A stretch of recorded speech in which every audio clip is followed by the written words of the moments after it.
ভর্তা পছন্দ করে না এরকম মানুষ খুঁজে পাওয়া যাবে না। নমস্কার, বাঙালিয়ানা হেসেলে সবাইকে স্বাগতম। মাছ, মাংস, সবজি খেতে খেতে যখন মুখে কোনো কিছুই ভালো লাগে না, যখন স্বাদের পরিবর্তন করতে হয়, তখনই কিন্তু আমরা ভর্তার আইটেম বেছে নিই।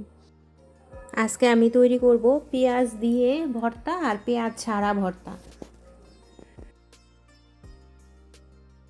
কারণ আমার বাসায় দুইভাবেই হয়, কেউ পেঁয়াজ রসুন খায়, কেউ পেঁয়াজ রসুন খায় না। তো এই জন্যই দুইভাবে করা। তো এইভাবেই আমি আপনাদের মাঝে শেয়ার করব। তো এখন হচ্ছে এই সবজিটা কিন্তু প্রচুর পরিমাণে পাওয়া যায়, বরবটি।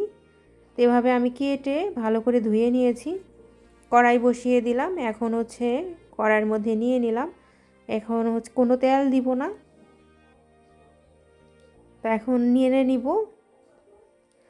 কিছুক্ষণ জাল দেওয়ার পরে পানি বের হয়ে গেছে, এই পানিতেই কিন্তু এটা সিদ্ধ হবে। দিয়ে দিয়েছি একটুখানি লবণ, বেশি দেইনি, অল্প একটু, আর একটু হলুদ দিয়ে দিলাম। এখন হচ্ছে এগুলা ভালো করে নেড়ে নিব। অনেকটা পানি বের হয়ে গেছে, এখন পানি টানিয়ে নিয়েছি। দিয়ে দিচ্ছি চা চামচের 1 চামচ সরিষার তেল। তো এখানে কিন্তু আমি বেশি তেল ইউজ করব না, যেহেতু আমি পরে তেলটা অ্যাড করব। এখানে ব্যবহার করেছি আমি ছোট চিংড়ি। তো ছোট চিংড়িটা আমি ভালো করে বেছে ধুয়ে নিয়েছি, কারণ ছোট চিংড়ির সাথে কিন্তু ছোট ছোট মাছ থাকে যেগুলো আমরা খাই না। তো এই জন্য ভালো করে বেছে নিয়েছি। এখন চিংড়িটা আর হচ্ছে বরবটিটা ভালো করে ভাজার পরে এই হলো অবস্থা। আর এর সাথে নিয়েছি শুকনা মরিচ। শুকনা মরিচের ফ্লেভারটা কিন্তু ভালো আসে। আপনারা চাইলে কাঁচামরিচও ব্যবহার করতে পারেন। তো এইদিকে আমি যে পেঁয়াজ রসুন ছাড়া খাবে তার জন্য বেটে নিচ্ছি। একটা মরিচ দিয়েছি, যেহেতু একজন, এজন্য একজনের পরিমাপেই নিয়েছি। আর এটার সাথে দিব হচ্ছে একটু সরিষা। সরিষা দিলে আলাদা একটা ভালো ফ্লেভার আসে। তো এখন হচ্ছে এগুলা ভালো করে বেটে নিব।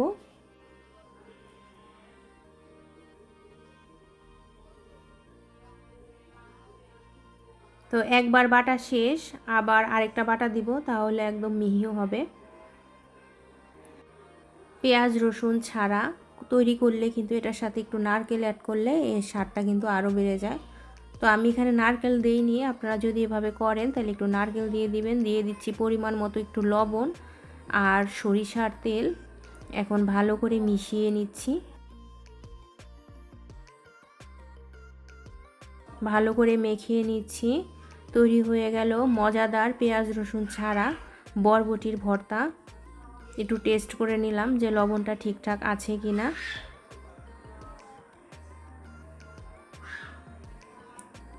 এখন হচ্ছে আমি আবার আমরা যেটা পেঁয়াজ দিয়ে করব সেটা নিয়ে নিচ্ছি। কয়েকটা শুকনা মরিচ নিলাম, দিয়ে দিচ্ছি পেঁয়াজ, কাঁচা পেঁয়াজ।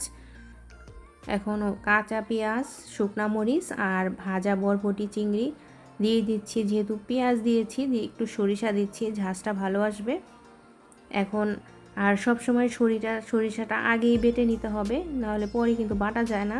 এই জন্য আমি আগে এটা বেটে নিয়েছি, তারপরে আস্তে আস্তে আমি সবগুলোকে বেটে নিব। আপনারা চাইলে ব্লেন্ডারও বাটতে পারেন। আমার কাছে পাটার বাটাটাই ভালো লাগে, এই জন্য পাটাই বেটে নিচ্ছি। একটু কষ্ট হয়, তারপরও পাটার বাটাটার স্বাদটা কিন্তু আলাদা। বাটা শেষ, এখন মাখার পালা। একটু লবণটা চেক করে নিচ্ছি, দিয়ে দিচ্ছি লবণ। আর একটু ঝালটা ফ্লেভার আসার জন্য, আর ঝালটাও একটু কম হয়েছে, তো এই জন্য বোম্বাই মরিচ ছিল ঘরে, এবার একটু থেতো করে বোম্বাই মরিচটা মেখে দিব। আর যে একটু ঝাল কম খায় তার জন্য একটু উঠিয়ে রেখেছি। এখন বোম্বাই মরিচটা এর সাথে ভালো করে মেখে নিব। আর এখন দিচ্ছি হচ্ছে সরিষার তেল। আর যে কোনো, তো এটা তো জানেন আপনারা যে যে কোনো বাটায় সরিষার তেলটাই ব্যবহার করলে ভালো হয়। তো তৈরি হয়ে গেল মজাদার পেঁয়াজ দিয়ে কাঁচা পেঁয়াজের বরবটি চিংড়ির ভর্তা রেসিপি।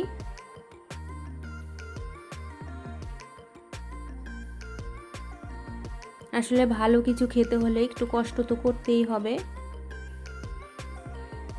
তো বাটা শেষ, এখন হচ্ছে আমরা ভাগ করে নিয়েছি।